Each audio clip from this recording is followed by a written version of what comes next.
امی آپ کو ضرور کوئی غلط فہمی ہوئی ہوگی، حذیفہ نے کمزور لہجے میں وضاحت دینا چاہا۔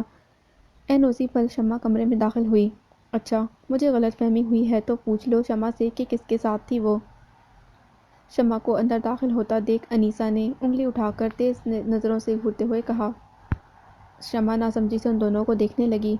کیا مطلب تائی امی؟ شمع نے الجھن بھری نگاہوں سے پہلے حذیفہ اور پھر انیسہ کو دیکھ کر سوال کیا۔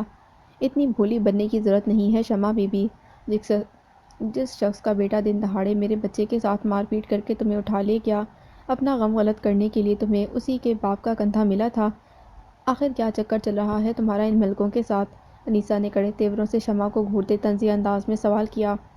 کوئی چکر نہیں چل رہا تائی امی۔ انیسہ کے سوال کا مفہوم جان کر شمع کے چہرے پر ناگواری در آئی۔ وہ سپاٹ لہجے میں بولی، اچھا کوئی چکر نہیں چل رہا تو تم کیوں اس ملک جمیل کے سینے سے لگ کر رو رہی تھی؟ وہ کب سے ہمدرد بن گیا تمہارا؟ بولو جواب دو۔ انیسہ کی بات پر حذیفہ کے چہرے کا رنگ فک ہو چلا۔ امی کیا کہہ رہی ہیں شمع؟ تم ملک جمیل کے سینے سے لگ کر رو رہی تھیں؟ حذیفہ بے اختیار پوچھ بیٹھا۔ انیسہ کے ہونٹوں پر بے اختیار مسکراہٹ در آئی۔ شمع کو انیسہ کے تیور، ان کے درست لہجے کی کڑواہٹ نے اتنی تکلیف نہیں پہنچائی تھی جتنی تکلیف حذیفہ کے لہجے اور نظروں سے جھلکتی بے یقینی نے پہنچائی تھی۔ حذیفہ ایسا کچھ نہیں ہے جیسا تائی امی بتا رہی ہیں۔ شمع نے حذیفہ کو دیکھتے وضاحتی لہجے میں اسے من گھڑت الزامات کی تردید کی۔ اچھا ایسا نہیں ہے تو ملک جمیل تمہارے ساتھ کیوں بیٹھا تھا؟ انیسہ نے زہر خون لہجے میں شمع کو گھورتے سوال کیا۔ وہ محض مجھے تسلی دینے کی نیت سے میرے پاس آئے تھے۔ شمع نے ضبط کے کڑے مراحل سے گزرتے انیسہ کو تحمل آمیز انداز میں جواب دیا۔ مگر کیوں؟ کیا رشتہ بنتا ہے تمہارا اس کے ساتھ؟ کس ناطے سے وہ تمہیں اپنے ساتھ بٹھائے ہمدردیاں دے رہے تھے؟ انیسہ نے بیٹے کی آنکھوں سے جھلکتی بے چینی بخوبی بھانپ لی تھی، اسی لیے اس بات کو لے کر مزید بڑھاوا دیے جا رہی تھیں۔ انسانیت کا رشتہ تائی امی، ان کا بیٹا بھلے شیطانی روپ دھار کر اس دنیا میں جی رہا ہو مگر ملک جمیل فرشتہ صرف انسان ہیں۔ انہوں نے مجھے اس بھیڑیے کے چنگل سے محفوظ کر کے حویلی تک پہنچایا ہے۔ محسن ہیں وہ میرے۔ شمع اس مسلسل الزام تراشی سے بری طرح چٹخ پڑی۔ حد میں رہو لڑکی، اپنی اوقات نہ بھولو۔ شمع کے یوں چٹخ پڑنے پر انیسہ درستی سے اسے ٹوک گئیں اور یکدم سے حذیفہ کی جانب پلٹیں۔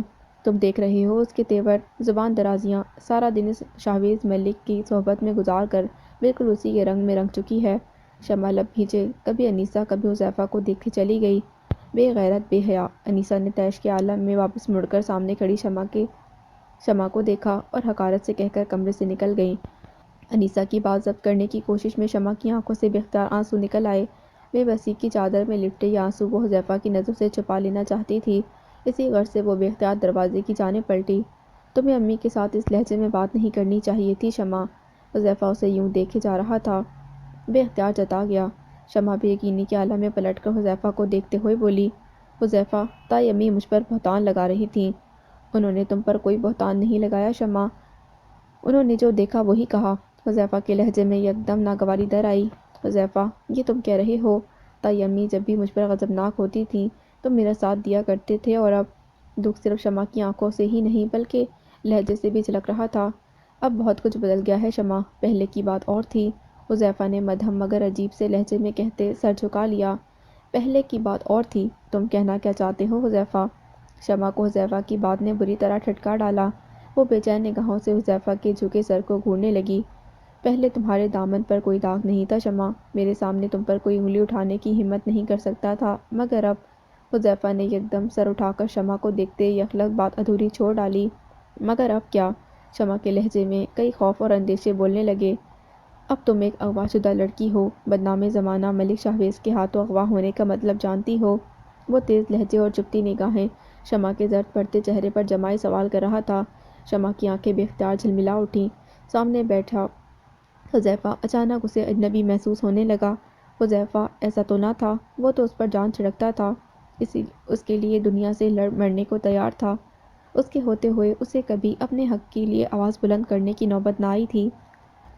مگر آج وہی حذیفہ اس کے مشکل وقت میں ساتھ کھڑے ہونے سے کترا رہا تھا۔ جانتے بھی ہو کہ پورے فیض پور کو تمہارے کردار پر بات کرنے کا لائسنس مل چکا ہے۔ ابھی تو صرف امی نے تمہیں تمہاری نادانیوں پر ٹوکتے ہوئے احساس دلانے کی کوشش کی اور تم سے برداشت نہ ہو سکا۔ کل جب فیض پور کا ایک ایک شخص تمہیں ملک شاہویز کے نام کا طعنہ دے گا تب کیا کرو گی شمع؟ کس کس سے لڑو گی؟ جن لڑکیوں کے دامن میں داغ لگ جاتا ہے انہیں زمانے کی باتوں کو برداشت کرنا پڑتا ہے۔ اس کی شکوہ کناہ نگاہوں کے جواب میں حذیفہ نے نہایت صفاقی سے اس کی رگوں میں اپنے تلخ لفظوں کا زہر ڈالا تھا۔ میرا دامن داغدار نہیں ہے حذیفہ، وہ بری طرح چٹک کر چیخ پڑی۔ مجھے یقین نہیں آ رہا شمع کہ تم اس شیطان کے چنگل میں جا کر بھی بے داغ رہی ہو، اور جب میرے لیے یقین کرنا مشکل ہے تو کوئی اور بھلا کیسے یقین کرے گا؟ حذیفہ بھی دو بدو چیخ اٹھا۔ حذیفہ، یہ باتیں تم کر رہے ہو جسے اس دنیا میں سب سے زیادہ مجھ پر یقین تھا۔ شمع دنگ سی اسے دیکھے چلی گئی۔ تم پر اب بھی یقین ہے مگر اس کمینے ملک شاویز پر نہیں۔ حذیفہ نے سرد مہری سے شمع کی طرف سے نگاہیں پھیرتے جواب دیا۔ مجھے یقین نہیں آ رہا کہ یہ تم کہہ رہے ہو حذیفہ، شمع روحانسی سی ہو کر بولی۔ اور کوئی ساتھ دے نہ دے حذیفہ ضرور ساتھ دے گا، اسے یقین تھا۔ مگر حذیفہ کی کہی گئی ہر بات نے آج اسے شدت سے احساس دلا دیا تھا کہ اس کا یقین کاغذ کی کشتی سے زیادہ وزندار نہیں۔ شمع پلیز مجھے، میرے احساسات، جذبات، میرے اندیشوں کو سمجھنے کی کوشش کرو۔ تم سے محبت اپنی جگہ مگر… وہ شمع کے یوں رو پڑنے پر بری طرح جھنجھلا اٹھا۔ مگر کیا؟ وہ بے دم سی ہو پڑی تھی مگر پھر بھی سننا چاہتی تھی کہ اس مگر کے پیچھے کیسا زہر، کیسی صفاقی چھپی ہے۔ کچھ نہیں، پلیز چلی جاؤ یہاں سے، میں فی الوقت تمہیں دیکھنا نہیں چاہتا، وہ دے جا کر تیز لہجے میں چیخ پڑا تھا۔ شمع دل برداشتہ سی آنسوؤں کو ہتھیلی سے رگڑتی کمرے سے باہر نکل گئی۔ امی! سیما کمرے میں بیٹھی کسی سوچ میں گم تھی، تبھی علیان نے دروازہ کھول کر ہولے سے انہیں پکارا۔ علیان کی پکار پر وہ بے اختیار چونک کر اسے سوالیہ نگاہوں سے دیکھنے لگی۔ امی، آپ سے کچھ بات کرنی تھی مجھے، علیان نزدیک آ کر اس کے سامنے موجود صوفے پر بیٹھتے ہوئے بولا۔ تم کہو بیٹا، میں سن رہی ہوں۔ سیما کو بخوبی اندازہ تھا کہ علیان بھی سلطان کے فیصلے پر بری طرح الجھاؤ کا شکار ہے۔ امی، میں نے بچپن سے آج تک کبھی اپنے ددیال کا ذکر آپ لوگوں سے نہیں سنا، نہ ہی فیض پور جانے کے لیے کبھی بابا نے اپنی دلچسپی کا اظہار کیا۔ پھر آج اچانک بابا کو کیا ہو گیا ہے جو انہوں نے یوں مشورہ کیے بغیر فیض پور واپس جانے کا فیصلہ کر ڈالا؟ علیان ماں کو بغور دیکھتے ہوئے اپنی الجھن کا اظہار کرنے لگا۔ بیٹا، سلطان کے دل میں اس وقت صرف اپنے خاندان کے لیے محبت کی تڑپ بیدار ہے۔ وہ اس تڑپ کے آگے اس حد تک مجبور ہیں کہ نہ تمہارے مستقبل کے حوالے سے کچھ سوچ رہے ہیں نہ ہی میرے حوالے سے۔ سیما بے بسی سے بیٹے کو دیکھتے ہوئے بولی۔ مگر کیوں؟ جن لوگوں نے کبھی ہمیں پوچھا نہیں، کبھی خاندان کا حصہ نہیں جانا، آج ان لوگوں کے لیے بابا کیسے ہمیں نظر انداز کر سکتے ہیں؟ آپ تو انہیں سمجھا سکتی ہیں امی، میں جانتا ہوں اگر آپ انہیں سمجھائیں گی تو وہ ضرور آپ کی بات مانیں گے۔ علیان ماں کی بے بسی پر بری طرح جھنجھلا اٹھا۔ میری ماننے والے ہوتے تو اب تک اپنے فیصلے سے پیچھے ہٹ چکے ہوتے علیان۔ زندگی میں پہلی بار سکندر کی ضد نے مجھے ذہنی طور پر اذیت میں مبتلا کر ڈالا ہے۔ تم نہیں جانتے بیٹا کہ میں آج کل کس عذاب سے گزر رہی ہوں۔ سیما بیٹے کی ناراضگی پر پریشانی سے گویا ہوئی۔ میں جانتا ہوں امی، فیض پور والوں نے کبھی آپ کو اپنے خاندان کا حصہ نہیں مانا۔ بابا کا فیض پور میں رہنے کا فیصلہ آپ کے لیے بھی آسان نہیں ہے۔ علیان ماں کی پریشانی سمجھ کر ان کا ہاتھ تھامتے ہوئے ہولے سے بولا۔ نہیں بیٹا، تم نہیں سمجھ رہے، تم سوچ بھی نہیں سکتے کہ اس وقت میں کس کرب سے گزر رہی ہوں۔ ایسا لگتا ہے جیسے میری زندگی، میرا گھر کسی داؤ پر جا لگا ہو۔ وہ سر پکڑ کر روندے ہوئے لہجے میں کہنے لگیں۔ امی، کیا ہو گیا ہے؟ یہ کس طرح کی باتیں کر رہی ہیں آپ؟ زندگی، گھر داؤ پر لگا ہے، اس بات سے کیا مراد ہے آپ کا؟ سیما کے رویے نے علیان کو بری طرح چونکا ڈالا۔ وہ فکر مندی سے پوچھنے لگا۔ سلطان کی تمہاری دادی سے بات ہوئی ہے؟ تمہاری دادی نے سلطان کی حویلی میں واپسی کی ایک ہی شرط مشروط کر ڈالی ہے؟ سیما نے سر اٹھا کر علیان کو دیکھتے ہوئے بتایا۔ کیسی شرط؟ علیان ٹھٹکا۔ تمہارے بابا کو حویلی والے تبھی اپنائیں گے جب وہ مجھے اپنے نکاح سے آزاد کر ڈالیں گے۔ تمہاری دادی نے سلطان کی فیض پور میں واپسی مجھے طلاق دینے کی شرط سے مشروط کر ڈالی ہے۔ سیما نے ضبط کر کے کڑے مراحل سے گزرتے بالآخر بیٹے کو حقیقت سے آگاہ کر ڈالا۔ علیان ہک دک سا ماں کو دیکھتا رہ گیا۔ خواب بھی بڑے ہیں، عذاب بھی بڑے ہیں، گردش ایام کے حساب بھی بڑے ہیں۔ وہ ہسپتال کے کوریڈور میں رکھی سیٹ پر بیٹھی ہلکی ہلکی سسکیاں بھرتی رو رہی تھی۔ اس کی آنکھوں سے اشک ایک تواتر سے بہتے چلے جا رہے تھے جنہیں وہ گاہے بگاہے ہتھیلی کی پچ سے بڑی بے دردی کے عالم میں رگڑتی جا رہی تھی۔ حذیفہ کی بدگمانی، اس کے شکوک و شبہات شمع کو اپنی ہی نظروں میں گرا چکے تھے۔ پہلے تمہارے دامن پر کوئی داغ نہیں تھا شمع، میرے سامنے تم پر کوئی انگلی اٹھانے کی ہمت نہیں کر سکتا تھا، مگر اب تم ایک اغوا شدہ لڑکی ہو، بدنام زمانہ ملک شاویز کے ہاتھوں اغوا ہونے کا مطلب جانتی ہو۔ حذیفہ کے لب سے ادا کیا گیا ایک ایک جملہ اس کے دل کو بری طرح کچوکے لگا رہا تھا۔ جانتے بھی ہو کہ پورے فیض پور کو تمہارے کردار پر بات کرنے کا لائسنس مل چکا ہے۔ دل پوری طرح تڑپا تھا۔ یوں محسوس ہو رہا تھا جیسے دھڑکنا بھول گیا ہو، بند ہونے کے قریب ہو۔ فیض پور کا ایک ایک شخص تمہیں ملک شاویز کے نام کا طعنہ دے گا، تب کیا کرو گی شمع؟ کس کس سے لڑو گی؟ حذیفہ کے لفظ اسے اچھی طرح جتا گئے تھے کہ زندگی میں اچانک پڑنے والی صفتات میں وہ اس کا ساتھ دینے کے لیے تیار نہیں۔ جن لڑکیوں کے دامن میں داغ لگ جاتا ہے انہیں زمانے کی باتوں کو برداشت کرنا پڑتا ہے۔ وہ اس کی نظروں میں داغدار ٹھہرائی جا چکی تھی۔ اس کے الفاظ بتا رہے تھے کہ وہ اب اس کے قابل نہیں رہی۔ مجھے یقین نہیں آ رہا شمع کہ تم اس شیطان کے چنگل میں جا کر بھی بے داغ رہی ہو، اور جب میرے لیے یقین کرنا مشکل ہے تو کوئی اور بھلا کیسے یقین کرے گا؟ بدگمانی کی انتہا پر پہنچ کر حذیفہ کا کہا گیا ایک ایک جملہ اسے بے مول کر گیا تھا۔ ضبط کرتے کرتے وہ بھی بری طرح ہچکیوں سے رونے لگی۔ تم پلیز چلی جاؤ یہاں سے، میں فی الوقت تمہیں دیکھنا نہیں چاہتا۔ حذیفہ کا دھتکارا لہجہ اس کی سماعتوں میں سیسا پگھلانے لگا۔ وہ دونوں ہاتھوں سے اپنے کانوں کو بند کر کے زاروں کی طرح رونے لگی۔ مجھ پر جو قیامت ٹوٹی حذیفہ، وجہ تم تھے۔ زبان گنگ ہو چکی تھی مگر دل شکوہ کناں تھا۔ تمہاری دشمنی کا خمیازہ میں نے اپنی عزت کو داغدار کر کے ادا کر دیا، اور تم ہی مجھ سے منہ موڑ گئے ہو حذیفہ۔ اس کی سرخی مائل آنکھوں میں ایک تڑپ تھی، فریاد تھی۔ میں سوچ بھی نہیں سکتی تھی حذیفہ کے ساتھ نبھانے کے بلند و بانگ دعوے کرنے والا انسان وقت پڑنے پر اس قدر کمزور ثابت ہوگا۔ میں تمہاری امانت تھی، تمہاری امانت پر میں نے کوئی آنچ نہ آنے دی، مگر تم نے مجھ پر اعتبار نہ کیا، نہ میری محبت کا یقین کیا۔ تم نے تو اپنے بدگمان لفظوں سے مجھے میری محبت کو بے مول کر ڈالا۔ اس کا دل بری طرح چھلنی تھا، اور ایسا کوئی مرہم اسے میسر نہ تھا کہ چھلنی چھلنی دل کے زخموں پر ملتی۔ جسم کے زخم تو بھر جاتے ہیں، مگر روح پر لگا زخم رگوں میں اتر کر خون کی طرح پورے جسم میں دوڑنے لگتا ہے، پورے جسم کو دکھانے لگتا ہے۔ شمع بھی اس درد کو اپنے رگوں میں خون کی طرح دوڑتا محسوس کر رہی تھی۔ بہت کٹھن ہے کوئی صورت بیاں نکلے، اگر صدا نہ اٹھے کم سے کم فغاں نکلے۔ فقیر شہر کے تن پر لباس باقی ہے، امیر شہر کے ارماں بھی کہاں نکلے۔ ادھر بھی خاک اڑی ہے، ادھر بھی خاک اڑی ہے، جہاں جہاں سے بہاروں کے کارواں نکلے۔ میرا دامن داغدار نہیں ہے حذیفہ۔ اس ایک جملے کی تکرار مسلسل حذیفہ کی سماعتوں میں گونج رہی تھی۔ وہ مضطرب سی کیفیت میں بیٹھا تھا، آنکھوں میں بے چینی اور چہرے پر عجیب کشمکش طاری تھی۔ تم کیسے اس حیوان سے محفوظ رہ سکتی ہو شمع، جبکہ حقیقت یہ ہے کہ اس کے چنگل میں جانے والی کوئی بھی لڑکی محفوظ نہیں رہ سکی، برباد حال لوٹی ہے۔ وہ اضطرابی کیفیت میں بڑبڑایا۔ میں کیسے تمہاری بات پر یقین کر لوں شمع کہ تم اب بھی پہلے کی طرح پاکیزہ ہو؟ تمہیں اس بدبخت نے چھوا تک نہیں۔ وہ دونوں ہاتھوں سے اپنے بالوں کو مٹھی میں جکڑے خود کلامی کے انداز میں بتبتانے لگا۔ میں کیسے یہ بات مان لوں کہ اس نے تمہیں میلی نظر سے دیکھا نہیں، جبکہ اس نے یہ سب کچھ کیا ہی میری ٹسل میں ہے۔ مجھ سے دشمنی نبھانے کے لیے تمہیں وہ اپنے ساتھ لے گیا، پھر کیسے تم کہہ سکتی ہو کہ تم داغدار نہیں؟ اس کا اضطراب رفتہ رفتہ ہذیانی کیفیت میں مبتلا ہونے لگا۔ میں جانتا ہوں شمع، تم جھوٹ بول رہی ہو۔ تم نہیں چاہتی کہ میں تم سے متنفر ہوں، تمہیں دھتکاروں، اسی لیے تم بار بار مجھے اپنی پاک دامنی کا یقین دلا رہی ہو، مگر تم نہیں جانتی کہ تمہارا یوں مسلسل یقین دلانا، سچ چھپانا مجھے مزید مشتعل کر رہا ہے۔ حذیفہ ہذیانی کیفیت میں مبتلا تصور میں شمع سے مخاطب تھا۔ تم نہیں جانتی شمع کہ تمہارا یہ جھوٹ مجھے کس قدر بدحواس کر رہا ہے۔ وہ زور زور سے نفی میں سر ہلانے لگا۔ ملک شاہویز، تم نے میری دل کی دنیا اجاڑ دی، تم نے میری محبت داغدار کر ڈالی، تم نے مجھ سے بہت برا انتقام لیا، میری زندگی کا مقصد تہس نہس کر ڈالا۔ تمہاری وجہ سے آج شمع اپنے دامن کو داغدار کیے بیٹھی ہے، مجھ سے جھوٹ کہہ رہی ہے کہ اپنے داغدار دامن کو چھپانے کی کوشش کر رہی ہے۔ میں تمہیں نہیں چھوڑوں گا، میں تمہیں برباد کر ڈالوں گا۔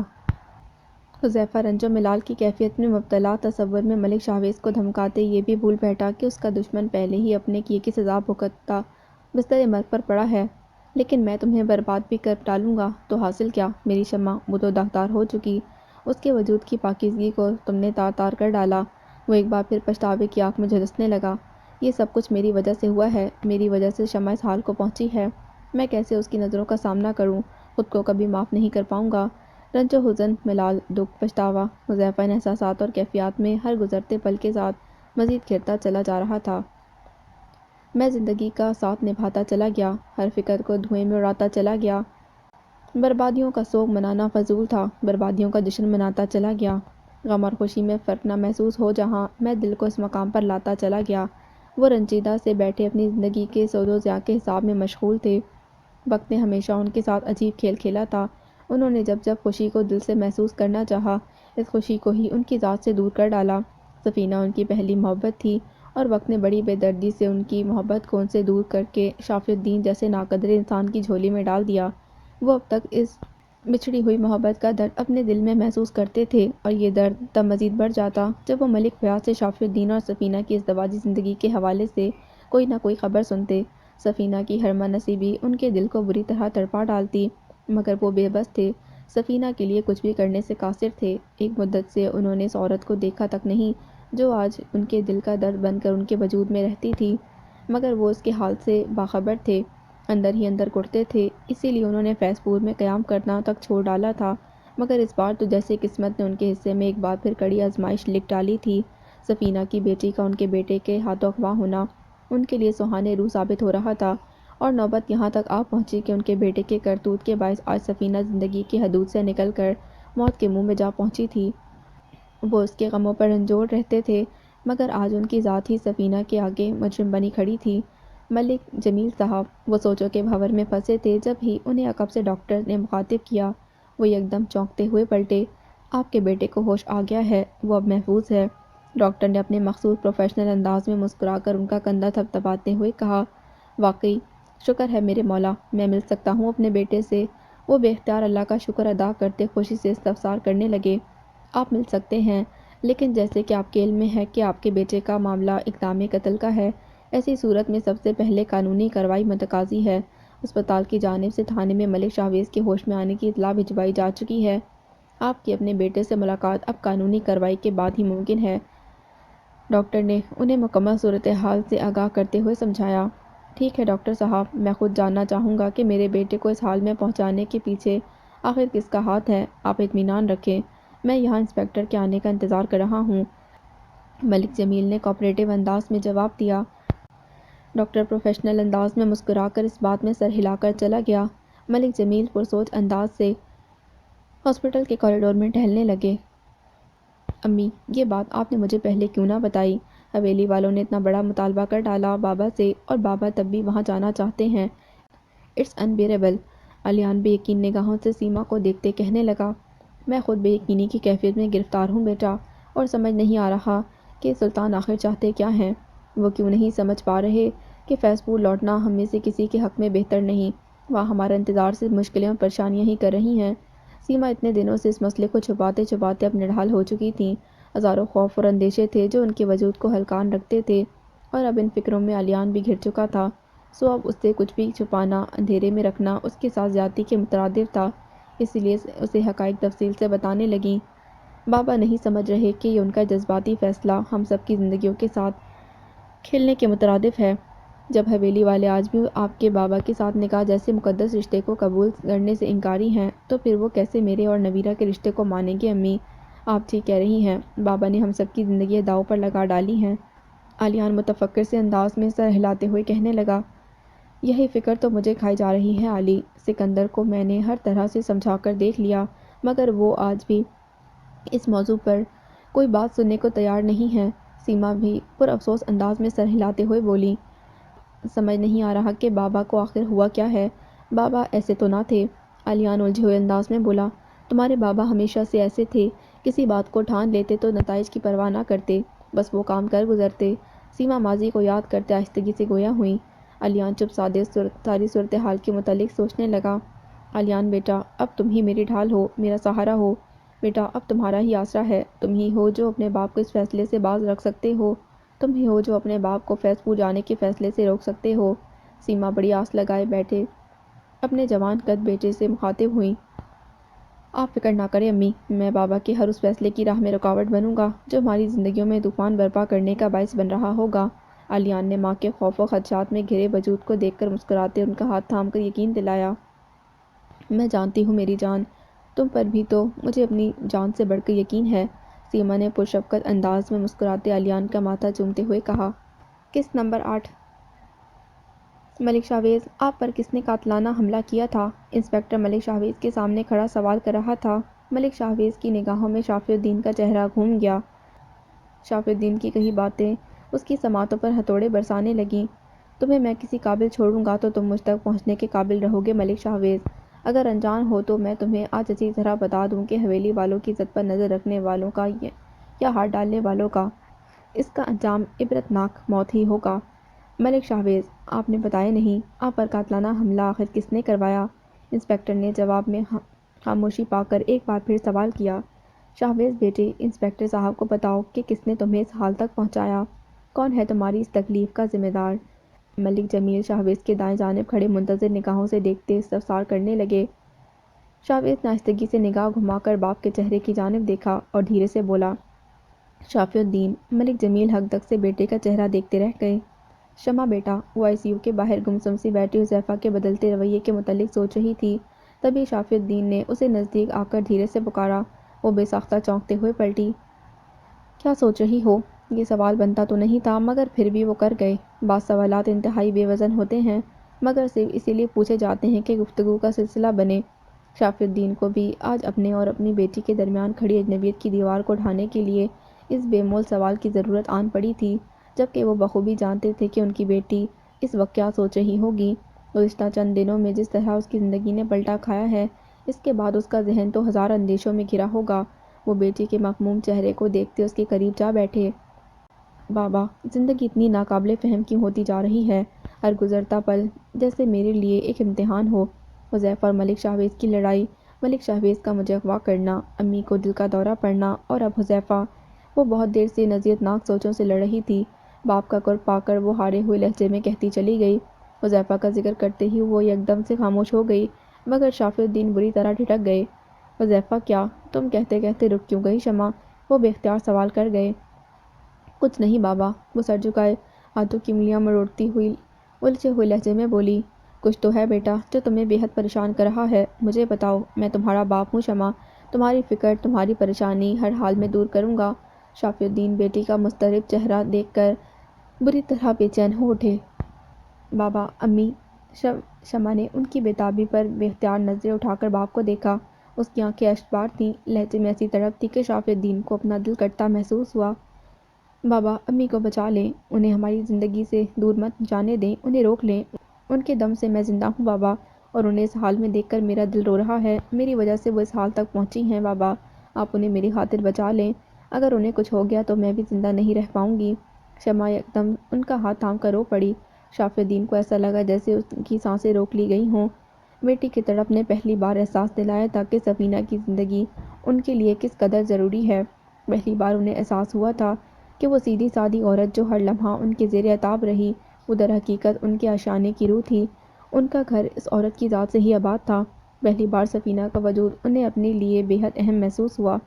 کچھ نہیں ہوگا تمہاری ماں کو، میں کچھ ہونے ہی نہیں دوں گا، میں اسے کبھی ہماری زندگیوں سے دور جانے نہیں دوں گا۔ وہ جذباتی کیفیت میں شمع کو اپنے سینے سے لگا کر دلاسا دیتے ہوئے کہنے لگے۔ یہ صرف ایک تسلی آمیز یا سرسری سی بات نہیں تھی، اس پر شافی الدین کے روئے روئے نے سفینہ کی زندگی کی دعا کی تھی۔ اماں، شافی الدین کہاں ہے؟ نجم النساء ہسپتال کے کوریڈور میں کھڑی انیسہ سے باتیں کر رہی تھیں، تبھی آفاق الدین گھبرائے ہوئے انداز میں ان کے نزدیک آ کر دریافت کرنے لگے۔ مجھے نہیں معلوم، وہ تو تمہارے ساتھ تھا آفاق۔ نجم النساء نے لا علمی کا اظہار کرتے حیرانگی سے آفاق الدین کو دیکھا۔ میرے ساتھ تو تھا اماں، مگر میری ایک ضروری کال آ گئی تھی تو میں گفتگو میں مصروف ہو گیا تھا اور شافی الدین نہ جانے کہاں چلا گیا۔ آفاق الدین پریشانی سے سر کھجاتے ہوئے بولے۔ آفاق، آپ بھی حد کرتے ہیں، بھئی شافی الدین کوئی چھوٹا بچہ تو ہے نہیں جس کے کھو جانے کا ڈر ہوگا یہی کہیں، اتنا پریشان ہونے کی کیا ضرورت ہے؟ انیسہ نے آفاق الدین کی حد درجہ فکرمندی پر ناگواری سے سر جھٹکتے ہوئے کہا۔ تم سے تو میں بعد میں بات کرتا ہوں انیسہ، بہتر ہے تم اس معاملے میں خاموش رہو۔ انہوں نے درشت نظروں سے بیوی کو دیکھتے ٹوکا۔ انیسہ آفاق کے اس رد عمل پر شش و پنج میں مبتلا سے انہیں دیکھنے لگیں، البتہ نجم النساء نے جتاتی نظروں سے بہو کے بگڑے تیور کو دیکھا اور پھر فکرمندی سے بیٹے سے استفسار کرنے لگیں۔ آفاق بیٹا، بات کیا ہے؟ تم شافی کو لے کر اتنے پریشان کیوں ہو؟ اماں، ملک شاہویز کو ہوش آ گیا ہے اور پولیس بھی ان کا بیان ریکارڈ کرنے کی غرض سے ہسپتال پہنچ گئی ہے۔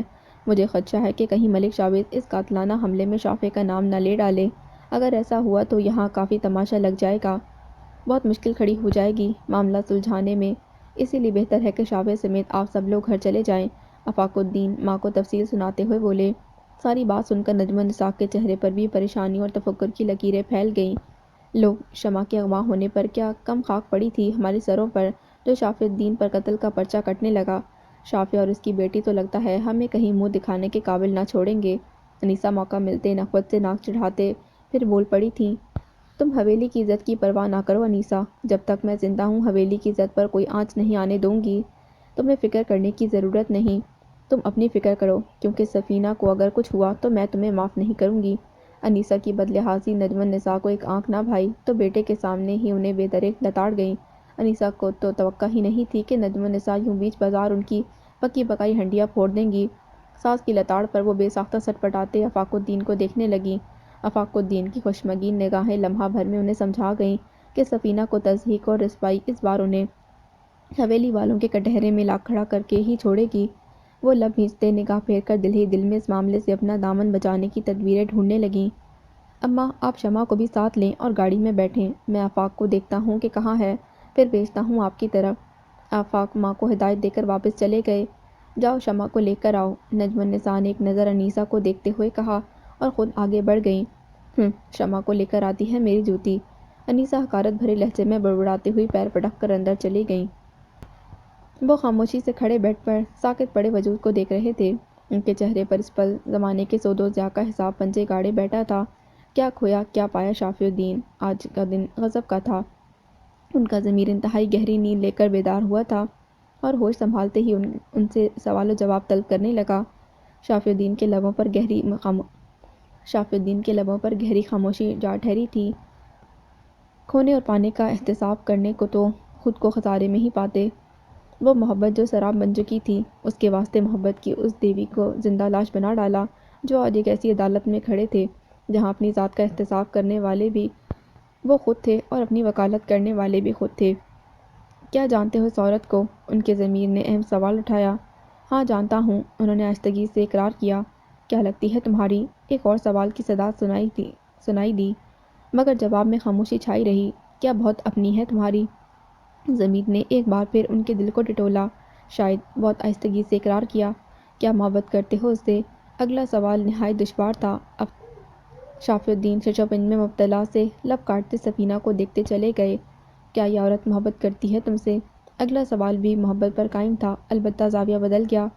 ہاں، شافی الدین نے بے ساختہ جواب دیا۔ کیا زندگی تیاگ سکتی ہے تمہارے نام پر؟ تیاگ چکی ہے۔ سوال جواب کے تسلسل میں رفتہ رفتہ تیزی آنے لگی۔ جو تمہارے نام پر زندگی تیاگ چکی، اس کی زندگی اہم ہے تمہارے لیے؟ سوال کا دائرہ ایک بار پھر ان کے گرد گھومنے لگا۔ ہاں، وہ بے ساختہ پھر سے اقرار کر بیٹھے۔ کیا اس کے وجود کی ضرورت ہے تمہیں؟ ہاں، بہت۔ اس کے دم سے میرے گھر کی بنیادیں کھڑی ہیں، اس عورت کے وجود سے میری ذات کی تکمیل ممکن ہو پائی ہے۔ وہ شکستہ سے سفینہ کا سرد ہاتھ تھام کر کہتے چلے گئے۔ محبت نہیں کرتے، مگر اس عورت کے بغیر زندگی بھی دشوار ہے تمہاری زندگی کا خاص حصہ بن چکی ہے۔ کوئی جذباتی لگاؤ نہیں، مگر دلی وابستگی ضرور ہے۔ یہ عورت تمہارے جینے کی وجہ ہے، مگر تم آج تک نہ جان سکے۔ یہ عورت محبت تو نہیں، لیکن ضرورت ہے تمہاری۔ محبت کے بغیر زندگی گزاری جا سکتی ہے شافی الدین، مگر ضرورت کے بغیر نہیں۔ قدر کرو اس کی، اس کے وجود سے ہی تمہارے گھر کی بنیادیں قائم ہیں۔ فیصلہ ہو چکا تھا، ضمیر نے فیصلہ سفینہ کے حق میں سنا ڈالا تھا۔ شافی الدین سفینہ کا سفید سرد ہاتھ اپنے کانپتے ہاتھوں میں لیے ڈبڈبائی نظروں سے انہیں دیکھتے چلے گئے۔ زندگی میں پہلی بار مومی کی محبت پس منظر میں جا چکی تھی، یوں جیسے کبھی کوئی وجود ہی نہیں رکھتی تھی، اور سفینہ کا احساس یوں ان کے دل میں چھاتا چلا گیا جیسے اس ایک احساس کے علاوہ کوئی اور احساس ان کے لیے معنی نہ رکھتا ہو۔ لوٹ آؤ سفینہ، خدا را لوٹ آؤ، مت جاؤ، مجھے چھوڑ کر مت جاؤ۔ وہ سفینہ کا ہاتھ اپنے لبوں سے لگاتے روتے ہوئے فریاد کرتے چلے گئے۔ شمع بیٹی، تم نے شافی کو کہیں دیکھا ہے؟ وہ کوریڈور میں بیٹھی سامنے موجود آئی سی یو کے دروازے کو دیکھ رہی تھی۔ تبھی آفاق پریشانی کے عالم میں ان کے پاس چلے آئے۔ بابا امی کے پاس ہیں تایا بابا۔ شمع نے آفاق الدین کو دیکھ کر کھڑے ہوتے ہوئے جواب دیا۔ شافی سفینہ کے پاس ہے؟ آفاق الدین ایک دم خوشگوار حیرت میں مبتلا ہوئے۔ جی تایا بابا، زندگی میں پہلی بار میں نے بابا کو امی کے لیے فکر مند ہوتے دیکھا ہے۔ وہ اسپتال مینجمنٹ سے خاص اجازت لے کر آئی سی یو میں گئے ہیں۔ شمع مسکراتے انہیں بتانے لگی۔ شافی الدین کو آج اگر سفینہ کے ساتھ اپنے کی گئی زیادتیوں کا احساس ہو رہا ہے تو یہ اس کے اندر در آنے والی انتہائی خوشگوار تبدیلی ہے۔ میں ہمیشہ شافی اور سفینہ کے تعلقات کو لے کر فکر مند رہتا تھا، اور آج جب شافی سفینہ کے ساتھ ہے تو مجھے بے انتہا خوشی ہے۔ مگر بیٹی، اس وقت شافیہ کو تمہیں لے کر حویلی جانا ہوگا۔ آفاق الدین متفکر سے شمع کو دیکھتے ہوئے کہنے لگے۔ امی کو اس حالت میں یہاں تنہا چھوڑ کر میں اور بابا حویلی کیسے جا سکتے ہیں تایا بابا؟ شمع الجھن بھرے انداز میں انہیں دیکھتی ہوئی بولی۔ سفینہ یہاں اکیلی نہیں ہے، میں یہاں موجود ہوں، مگر تمہیں اور شافیہ کو فی الوقت گھر جانا ہوگا۔ آفاق الدین تسلی آمیز نظروں سے شمع کو دیکھتے ہوئے بولے۔ مگر تایا بابا، میرا اور بابا کا اس وقت اچانک گھر جانا اتنا ضروری کیوں ہو گیا ہے تایا بابا؟ شمع نے الجھتے ہوئے انداز میں آفاق الدین کو دیکھتے سوال کیا۔ بات دراصل یہ ہے بیٹا، یہاں بہت بڑا مسئلہ کھڑا ہونے والا ہے۔ ملک شاویز کو ہوش آ چکا ہے اور پولیس اس کا بیان لینے یہاں ہسپتال میں بھی پہنچ چکی ہے۔ اگر اس نے شافیہ کا نام لے لیا تو شافیہ کو اسی وقت ہسپتال سے ہی حراست میں لے لیا جائے گا، اور اگر ایسا ہوا تو ہم سب کے لیے بہت مشکل ہوگی، بہت بدنامی ہوگی۔ اس لیے میں چاہتا ہوں کہ تم سب لوگ یہاں سے جلد از جلد حویلی کے لیے روانہ ہو جاؤ۔ آفاق الدین شمع کو ساری تفصیل سنانے لگے۔ شمع کے چہرے پر بھی یکلخت تفکر اور شرمندگی کی لکیریں کھنچ گئیں۔ یہ جو کچھ بھی ہو رہا ہے اس کی سب سے بڑی وجہ اسی کی تو ذات تھی۔ آفاق بھائی، کیا بات ہے؟ پریشان نظر آ رہے ہیں آپ۔ شافی الدین اسی لمحے ICU سے باہر نکلے۔ بڑے بھائی کو یوں پریشان دیکھ کر فوراً سے قریب آ کر فکر مندی سے پوچھنے لگے۔ خیریت نہیں ہے شافی؟ آفاق الدین شافی الدین کی جانب متوجہ ہو کر انہیں اچانک درپیش مسئلہ سمجھانے لگے۔ میں ان ملکوں سے ڈرتا نہیں ہوں آفاق بھائی، وہ کمینہ شاویز ہے ہی اس لائق کہ اسے گلی محلے کا آوارہ پاگل کتا سمجھ کر جان سے مار دیا جائے، خاص کم جہاں پاک۔ شافی الدین اپنی ازلی ہٹ دھرمی کے ساتھ زہر خون لہجے میں بولے۔ ہوش کے ناخن لو شافی، تمہاری اس حرکت کے ساتھ شمع بیٹی کی عزت بھی داؤ پر لگی ہے۔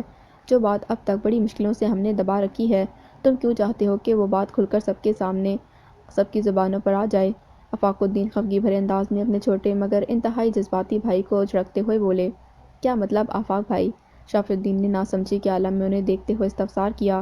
مطلب صاف ہے شافی، شاویز نے ہماری بچی کو اغوا کیا تھا، اسی وجہ سے تم نے اس پر حملہ کیا۔ کیا چاہتے ہو کہ یہ بات فیض پور کے گھر گھر تک پھیل جائے؟ یہاں اگر پولیس نے تمہیں حراست میں لینے کی کوشش کی تو ہمارے خاندان کی عزت کا جنازہ نکل جائے گا۔ کیا کہیں گے یہ لوگ کہ ملکوں کے غنڈوں سے حویلی والے اپنے گھر کی عزت کی حفاظت نہ کر سکے؟ ہر ایرے غیرے کی نگاہ ہماری بچی پر اٹھنا شروع ہو جائے گی۔ میری بات مانو، شمع بیٹی کو ساتھ لو، حویلی جاؤ، میں یہاں معاملات سنبھالنے کی کوشش کرتا ہوں۔ ٹھیک ہے بھائی صاحب، میں شمع کو لے کر حویلی جا رہا ہوں۔ آفاق الدین کے حقیقت دکھانے پر شافی الدین معاملے کی گھمبیرتا کو سمجھتے ہوئے شرمندہ سی سر جھکائے کھڑی شمع کو ساتھ لے کر وہاں سے چلے گئے۔ ان کے جاتے ہی آفاق الدین پریشانی کے عالم میں موبائل پر کال ملا کر بات کرنے لگے۔ گفتگو ختم کرتے ہی جیسے ہی وہ پلٹے، ان کا سامنا ملک جمیل سے ہوا۔ ملک جمیل ان کے عقب میں کھڑے جیسے ان کی گفتگو سے فارغ ہونے کے ہی منتظر تھے۔ ان کے پلٹتے ہی انگارے بھری نظروں سے ایک ایک لفظ چباتے ہوئے زہر خون لہجے میں بولے۔ آفاق الدین، میں نے بہت کوشش کی کہ یہ مسئلہ خوش اسلوبی سے نپٹ جائے، مگر شافی الدین اور تمہاری ماں نے آگ لگانے میں کوئی کسر نہیں چھوڑی۔ میرے بیٹے پر جان لیوا حملے کی کوشش تم حویلی والوں کے لیے قیامت ثابت ہوگی آفاق الدین۔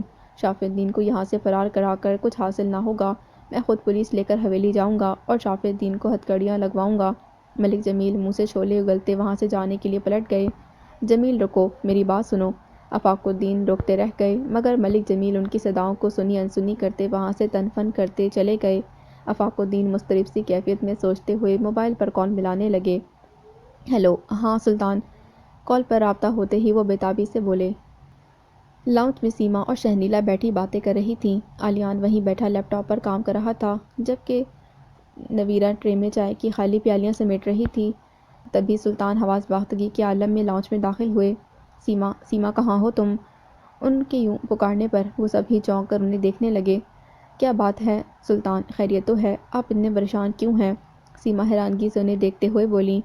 خیریت نہیں ہے سیما، بہت بڑی مصیبت آن پڑی ہے، مجھے اسی وقت فیض پور کے لیے نکلنا ہوگا، سلطان نے پریشانی کے عالم میں کہہ کر سیما کے حواسوں پر دھماکہ کر ڈالا۔ فیض پور جانا ہوگا؟ اس طرح اچانک؟ مگر کیوں سلطان؟ وہ بری طرح گھبرائی ہوئی تھیں، سوال پر سوال کرنے لگیں۔ علیان نے بھی پریشان اور حیران سے انداز میں باپ کو دیکھا۔ او ہو سیما، بس سمجھو قیامت ٹوٹ پڑی ہے، شافیہ بھائی اس وقت نہایت مشکل میں ہیں۔ میرے پاس آفاق بھائی کی کال آئی ہے، بے حد پریشان ہیں وہ، انہیں اس وقت میرے ساتھ کی ضرورت ہے سیما، مجھے جانا ہوگا۔ سلطان حواس باختگی کے عالم میں انہیں مختصراً تفصیل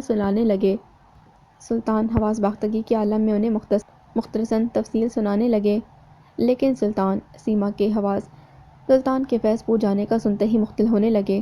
وہ سلطان کو سمجھانے کی غرض سے بولی، مگر سلطان تیزی سے ان کی بات کاٹتے ہوئے جھنجھلاتے ہوئے انداز میں بآواز بلند بول پڑے، اوہو سیما، یہ وقت لیکن ویکن کا نہیں ہے۔ میرے خاندان والوں کو، میرے بھائیوں کو اس وقت میرے ساتھ کی ضرورت ہے اور میں ان کی پکار پر یہاں ہاتھ پر ہاتھ دھرے نہیں بیٹھ سکتا۔ تم جلدی آؤ اور پیکنگ کرو، مجھے فوراً نکلنا ہے۔ سلطان اتنا کہہ کر واپس جانے کو پلٹے۔ سیما اپنا یوں رد کیا جانا بری طرح محسوس کر کے کچھ کہنے والی تھیں کہ الیان نے انہیں اشارے سے روکتے سلطان الدین کو پکارا، بابا۔ سلطان کے آگے بڑھتے قدم رک گئے۔ انہوں نے بے اختیار پلٹ کر دیکھا۔ میں بھی آپ کے ساتھ فیض پور چلوں گا، الیان نے مضبوط لہجے میں کہا۔ سلطان کے چہرے پر بے تحاشا خوشی دوڑ گئی، جبکہ سیما اور نویرا نے شوق سی کیفیت میں الیان کو دیکھا تھا۔ گاڑی حویلی کے احاطے میں رکتے ہی سبین طمطراق کے عالم میں گاڑی سے اتری۔ حویلی کے ملازمین سبین کو دیکھ کر تیزی سے اس کی جانب بڑھے۔ اس نے ایک سرسری نظر ملازمین کو سلام کرنے پر ڈالی اور بے نیازی سے ڈرائیور کو مخاطب کرتے آگے بڑھ گئی۔ ڈرائیور، میرا سامان ان ملازمین کے ساتھ حویلی میں رکھوا دینا۔ ڈرائیور مستعدی سے سبین کا سامان حویلی کے ملازمین کے حوالے کرنے لگا۔ سبین نے چند قدم آگے بڑھائے ہی تھے کہ حویلی کا گیٹ واہ ہوا اور گاڑی برق رفتاری سے اندر داخل ہوئی۔ سبین گاڑی کو دیکھتے ٹھٹک کر وہیں رک گئی۔ گاڑی رکتے ہی نجم النساء اور انیسہ باہر نکل آئیں۔ سبین مسکراتے انیسہ اور نجم النساء کی جانب بڑھی۔ السلام علیکم۔ نجم النساء کو سلام کرتے وہ انیسہ کی جانب متوجہ ہوئی اور گلے سے جا لگی۔ ٹھیک اسی لمحے دوسری گاڑی بھی حویلی کے احاطے میں رکی۔ شمع شافی الدین کی میت میں گاڑی سے اترنے لگی۔ سبین کی نظر شمع پر ٹھہر سی گئی۔ اس کی نگاہوں میں تحیر پھیلتا چلا گیا۔ ایک جھٹکے سے وہ انیسہ سے الگ ہوئی۔ خالہ، آپ تو کہہ رہی تھیں اسے ملک شاہویز اٹھا لے کیا؟ پھر کہاں سے آ گئی یہ؟ وہ حیرت زدہ سی انیسہ سے استفسار کرنے لگیں۔ ملک شاہویز تو اٹھا لے کیا تھا، مگر اتنی آسانی سے یہ پچھل پیری جان چھوڑنے والی نہیں۔ ملک جمیل آدھی رات کو اسے واپس حویلی چھوڑ گیا ہے۔ انیسہ زہریلی نظروں سے شمع کو گھور کر حویلی کے اندر چلی گئی۔ سبین نے بھی ایک زلزلاتی نگاہ شمع کے وجود پر ڈالی اور غصے سے پیر پٹک کر انیسہ کے پیچھے حویلی کے اندر داخل ہو گئی۔ راستے بھر اس نے حذیفہ کو اپنی جانب رجھانے کے لیے کیا کیا منصوبے بنا رکھے تھے، مگر شمع کو یوں سامنے دیکھ وہ سارے منصوبے اسے ملیح میٹ ہوتے دکھائی دینے لگے۔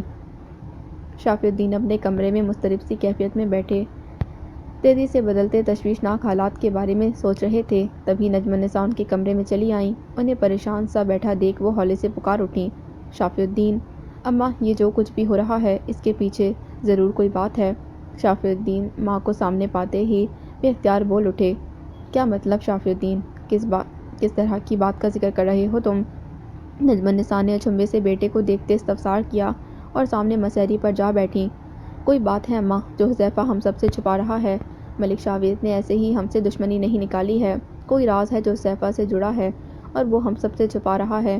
شافی الدین ملک شاہویز کی باتوں کو یاد کرتے کہنے لگے، یہ کیسی باتیں کر رہے ہو شافی الدین؟ ایسی کیا بات ہو سکتی ہے جو حذیفہ کو ہم سب سے چھپانی پڑ جائے؟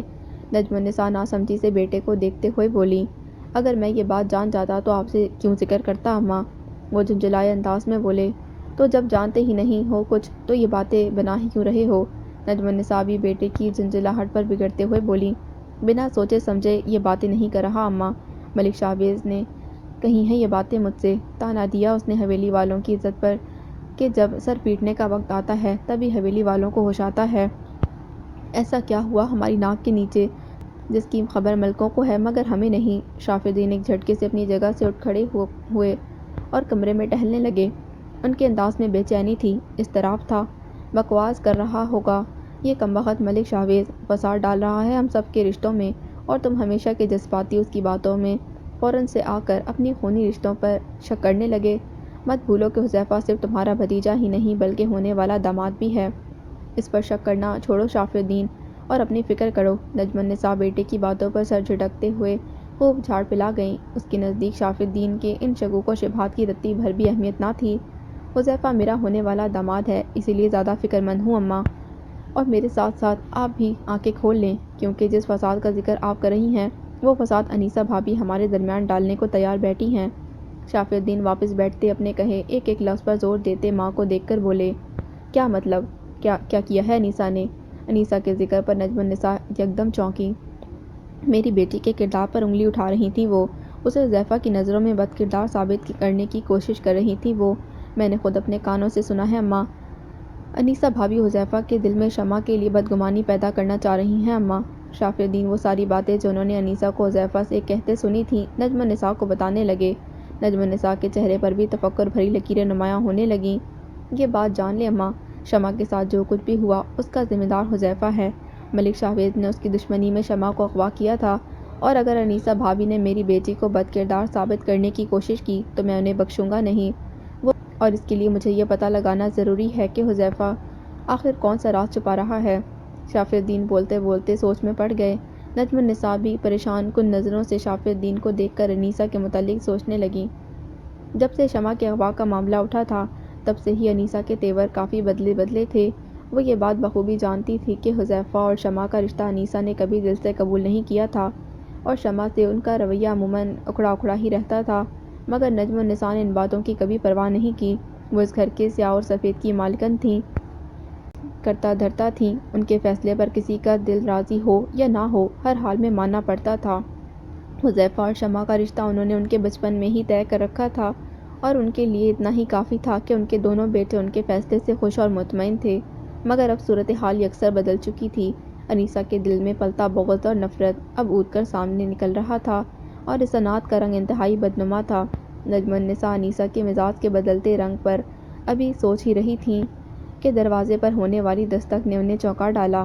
آ جاؤ، شافی الدین نے کرخت لہجے میں دستک کا جواب دیا۔ اجازت ملتے ہی حویلی کی ملازمہ دروازہ کھول کر گھبرائے انداز میں اندر داخل ہوئی، اور دونوں کو باری باری دیکھ کر پریشان کن لہجے میں بولی، بڑی بیگم صاحبہ، نیچے پولیس آئی ہے اور…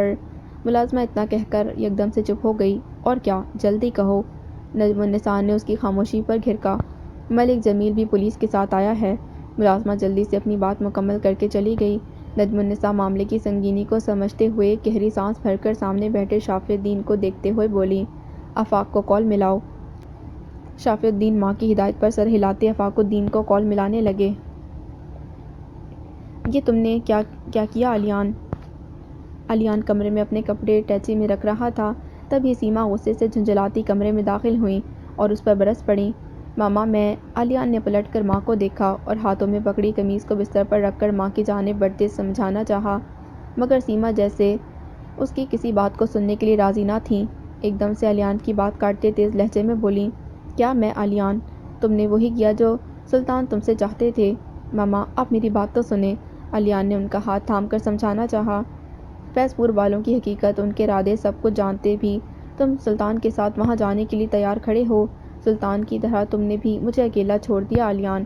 مگر وہ اس کا ہاتھ جھٹکتے دکھی انداز میں دیکھتے ہوئے بولی، آپ کو اکیلا نہیں چھوڑا ماما، میں اگر بابا کے ساتھ فیض پور جا رہا ہوں تو آپ کی خاطر۔ علیان ماں کو دیکھ کر اپنی بات پر زور دیتے کہنے لگا، میری خاطر فیض پور جا رہے ہو؟ کیا مطلب اس بات کا علیان؟ سیما حیرت زدہ سی بیٹے کو دیکھنے لگیں۔ جی آپ کی خاطر۔ فیض پور کی صورتحال اور بابا کی جذباتی کیفیت کو اچھی طرح سمجھتے ہوئے میں بابا کو وہاں اکیلا جانے نہیں دے سکتا ماما۔ وہ انہیں دونوں شانوں سے نرمی سے تھام کر دھیمے لہجے میں سمجھانے لگا۔ علیان کو بغور دیکھتے اس کی بات چپ سادے سنتی رہیں۔ ماما نہ جانے حویلی والے ان دنوں کن مسئلے مسائل میں گھرے ہوئے ہیں، اور بابا کے وہاں جانے کے بعد حالات کس قدر پیچیدہ ہو سکتے ہیں، اس کا اندازہ ہم یہاں بیٹھ کر نہیں لگا سکتے۔ دادی کی شرائط سے اندازہ ہو رہا ہے کہ وہ ایک سخت مزاج خاتون ہیں۔ بابا کو اکیلا اور جذباتی طور پر کمزور جان کر وہ انہیں ہمارے خلاف نہ کھڑا کر ڈالیں، اسی خدشے کے پیش نظر کہ وہاں بابا کوئی ایسا فیصلہ یا قدم نہ اٹھا لیں جس سے میری ماں کے تشخص یا ہم میں سے کسی کی زندگی متاثر ہو، میں ان کے ساتھ فیض پور جا رہا ہوں۔ علیان نے اپنے فیض پور جانے کی وجہ ماں کو تفصیل سے سمجھاتے ہوئے کہا، اوہ علیان، تم تو اس وجہ سے فیض پور جانا چاہتے ہو کہ وہاں سلطان کو کسی غلط فیصلے، جذباتی لغزش سے بچا سکو۔ سوری بیٹا، میں اس غلط فہمی کا شکار ہو گئی کہ تم بھی اپنے بابا کی طرح جذباتی پن کا شکار ہو کر فیض پور جانے کی بات کر رہے ہو۔ مگر شکر ہے کہ میری سوچ غلط تھی، اور تم وہاں ہماری خاطر، اپنے بابا کی خاطر جانا چاہتے ہو۔ سیما ایک دم سے مطمئن ہو کر بیٹے کو سرشاری سی دیکھنے لگیں، پھر بولیں، جب سے علیان نے سکندر کے ساتھ فیض پور جانے کی بات کہی تھی تب سے وہ ہزار طرح کے خدشات کا شکار ہو چلی تھیں، مگر اب علیان کے کہے گئے ایک ایک لفظ نے ان کے دل پر چھائی کثافت کو دور کر کے مکمل طور پر مطمئن کر ڈالا تھا۔ آپ کو تو اطمینان ہو گیا ماما، مگر میرے لیے ایک اور امتحان باقی ہے۔ علیان مسکرا کر ماں کو دیکھتے ہوئے بولا، جانتی ہوں، اور اس امتحان کا نام ہے نویرہ۔ سیما نے ہنستے علیان کے بالوں کو ممتا بھرے انداز میں سہلایا۔ علیان بے ساختہ مسکرا اٹھا، پھر نویرہ کو سوچتے ہوئے بولا، یقیناً وہ بھی مجھ سے بدگمان ہوئی بیٹھی ہوگی نا ماما؟ بدگمان تو نہیں، مگر میری طرح ہزار خدشات میں ضرور گھری بیٹھی ہے۔ میری طرح اس کی امیدوں کا واحد مرکز بھی تو تم ہو نا علیان۔ بہت محبت کرتی ہے تم سے، اور جب کسی کے وجود میں محبت سانس لیتی ہے تو اس کے ساتھ جدائی کے خوف اور خدشات بھی رگ و جان میں انگڑائیاں لیتے ہیں۔ جاؤ بیٹا، اس کا ڈر اور خوف بھی دور کر ڈالو۔ اسے بھی سمجھاؤ کہ تم فیض پور ہم سب کے مستقبل اور سلطان الدین کو کسی بھی طرح کے غلط قدم اٹھانے سے محفوظ رکھنے کی غرض سے جا رہے ہو۔ سیما مدھم مسکراہٹ کے ساتھ علیان کو نرمی سے سمجھا کر شانے تھپتھپاتے ہوئے بولی۔ جی ماما۔ وہ مسکراتے فرمانبرداری سے سر ہلاتے ہوئے بولا۔ سیما شفقت بھرے انداز میں علیان کا ماتھا چوم کر کمرے سے چلی گئیں۔ نوری، تمہیں سمجھانے سے زیادہ مشکل میرے لیے تمہارے چہرے پر اداسی دیکھنا ہے۔ علیان سیما کے جانے کے بعد نویرہ کا اداس چہرہ نگاہوں میں تصور کرتے خود کلامی کے انداز میں گویا ہوا۔ تمہیں ہر خدشات میں گھرا چھوڑ کر تم سے دور جانا میرے لیے بھی آسان نہیں، مگر ہم سب کی خاطر مجھے اور تمہیں اس امتحان سے گزرنا پڑے گا۔ وہ دل ہی دل میں نویرہ سے مخاطب ہوتے کمرے سے باہر نکل گیا۔ میری حویلی میں اپنے ان کرائے کے بندوں کے ساتھ قدم رکھنے کی تمہاری ہمت کیسے ہوئی ملک جمیل؟ نجم النساء نے سیڑھیوں سے اترتے نیچے لاؤنج میں ملک جمیل کو علاقے کے انسپکٹر اور سپاہیوں کے ساتھ کھڑا دیکھ کر اختر بلند لہجے میں کہا، چودھرائن بی بی، آپ کی حویلی میں ہمارا مجرم چھپا ہے اور قانون کو ہر اس چوکھٹ کو پھلانگنے کی اجازت ہوتی ہے جہاں مجرم کا کوئی نشان ملے۔ انسپکٹر نے نجم النساء کے طنز اور حقارت بھرے الفاظ پر سخت برا مانتے آگے بڑھ کر جواب دیا، یہ تم مجرم کسے کہہ رہے ہو انسپکٹر؟ حویلی ہم جیسے باعزت لوگوں کی پناہ گاہ ہے۔ مجرموں کو ڈھونڈنا ہے تو جا کر ملک صاحب کے فارم ہاؤسوں پر چھاپہ مارو۔ نجم النساء نے طنزیہ نگاہوں سے ملک جمیل کو گھورتے طنز کیا، معذرت چاہتا ہوں چودھرائن بی بی، اس بار مجرم ہمارے فارم ہاؤس میں نہیں بلکہ اس عزت دار حویلی کے بلند در و دیواروں میں چھپا بیٹھا ہے۔ بلائیے شافی الدین کو۔ اس بار گرج دار لہجے میں جواب ملک جمیل نے دیا۔ کیوں، کیا کیا ہے شافی الدین نے؟ نجم النساء نے انجان بن کر تڑپ کر سوال کیا۔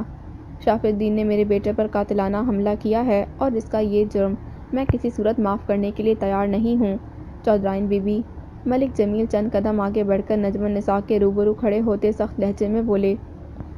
اس بات کا کیا ثبوت تمہارے پاس ملک جمیل کہ تمہارے بیٹے پر قاتلانہ حملہ شافی الدین نے کیا ہے؟ نجم النساء نے بھی تنک کر دو بدو سوال کیا۔ شاویز نے ہوش میں آنے کے بعد خود بیان دیا ہے چودھرائن بی بی۔ نجم النساء کے سوال کا جواب انسپکٹر نے آگے بڑھ کر دیا۔ ملک شاویز کے بیان کی کیا اہمیت انسپکٹر؟ ارے وہ تو فیض پور کا سب سے بڑا بدماش ہے۔ اس واہیات کرتوت کی داستان تو پورا فیض پور جانتا ہے۔ ایسے اوباش انسان کے دشمن تو ہر جگہ پھیلے ہوتے ہیں۔ نکالی ہوگی کسی نے اپنی پرانی دشمنی اور بھاگ نکلا ہوگا گولیاں برسا کر۔ بھلا میرے شافی الدین کو کیا ضرورت پڑی ہے ملک شاویز کے گندے خون سے اپنے ہاتھ آلودہ کرنے کی؟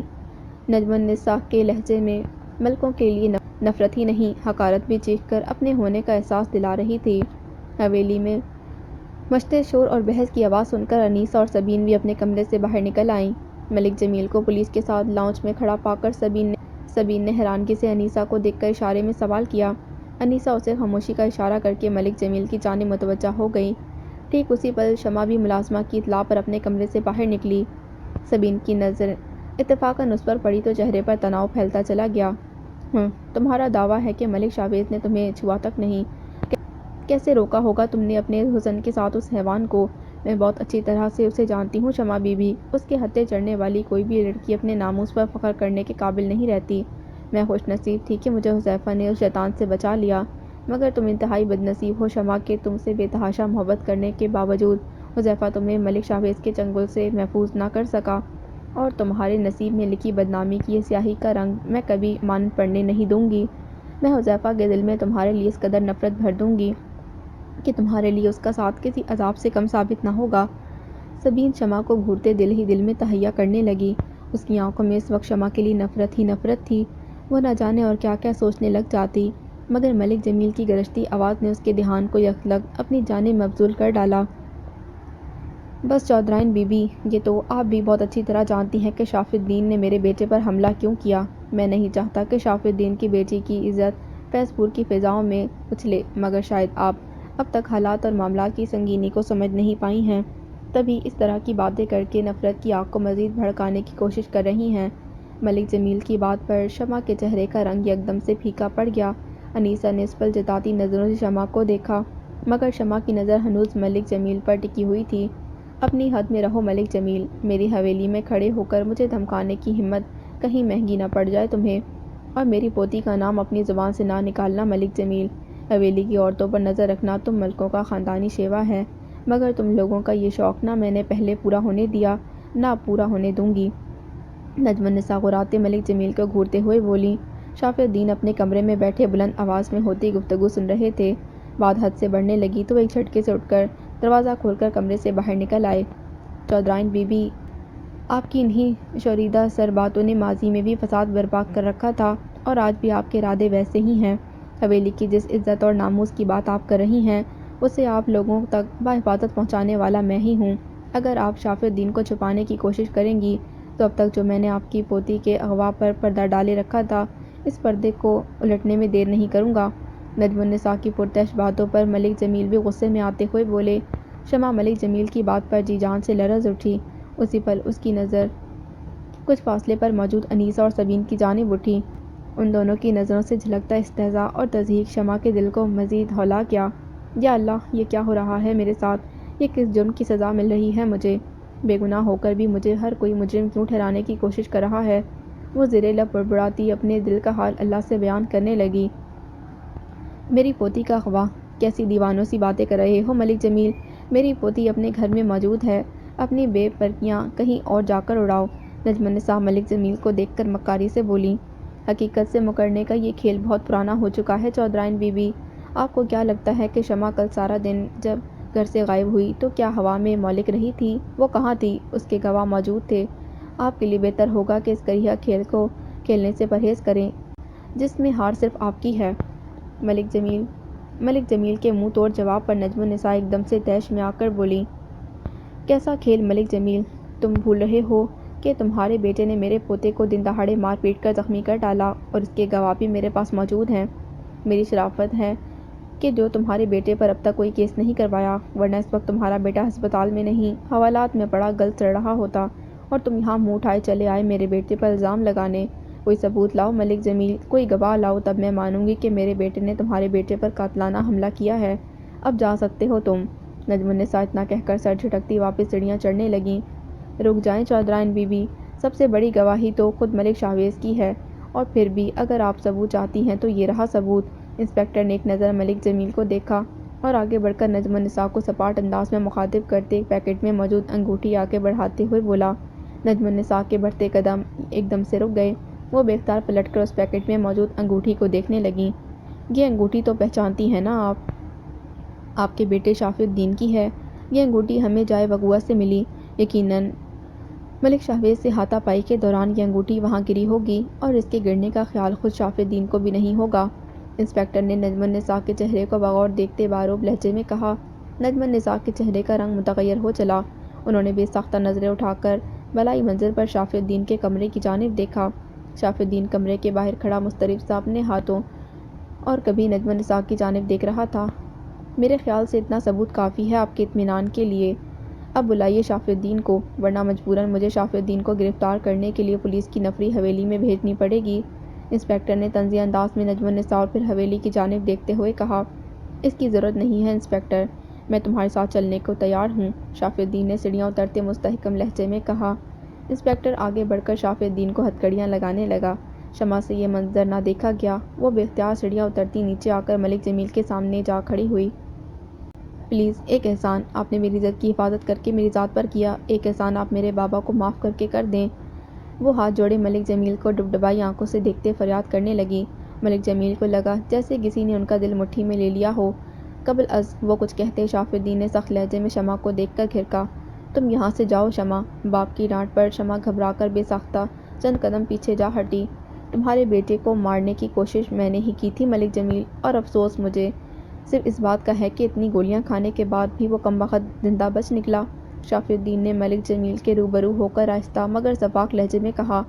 وہ تو قسمت سے زندہ بچ نکلا شاف الدین، مگر تمہیں میں یقین دلاتا ہوں کہ تمہیں تمہارے کیے کی سزا سے بچانے کی نہ کوئی صورت نکلے گی، نہ قسمت کام آئے گی۔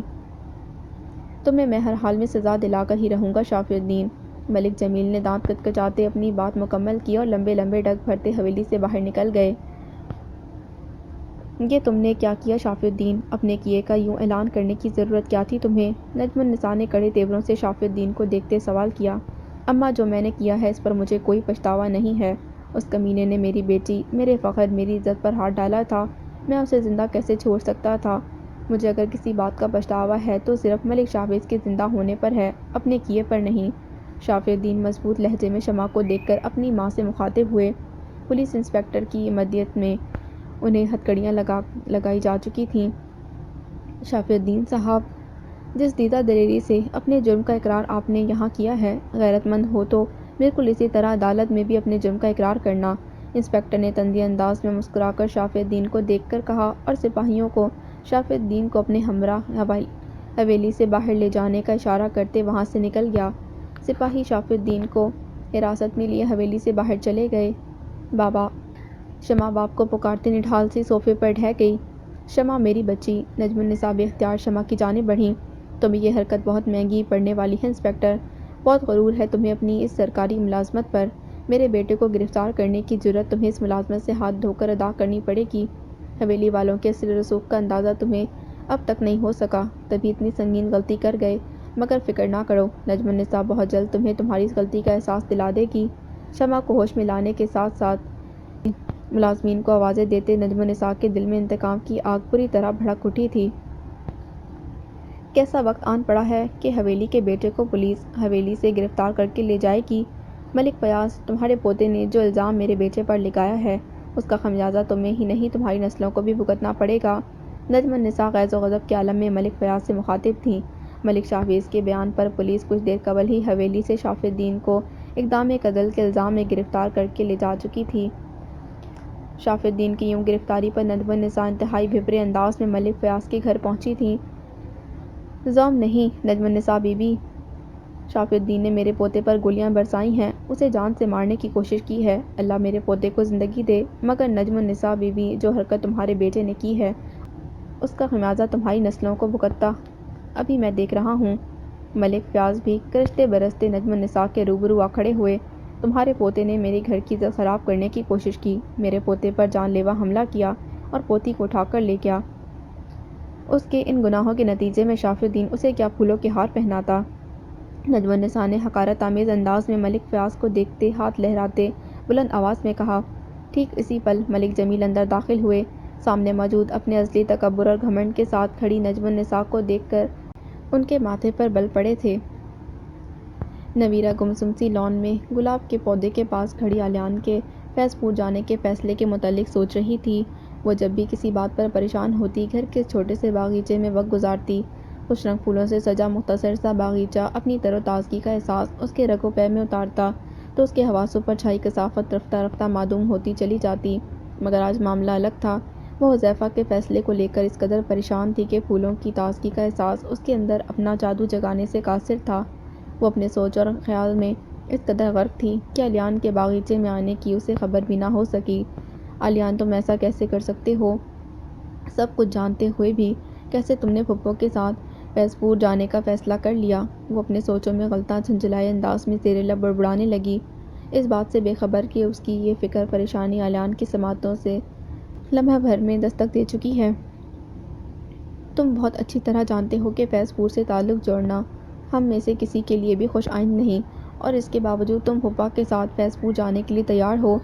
وہ ہنوز الجھن کا شکار خود کلامی میں مصروف تھی۔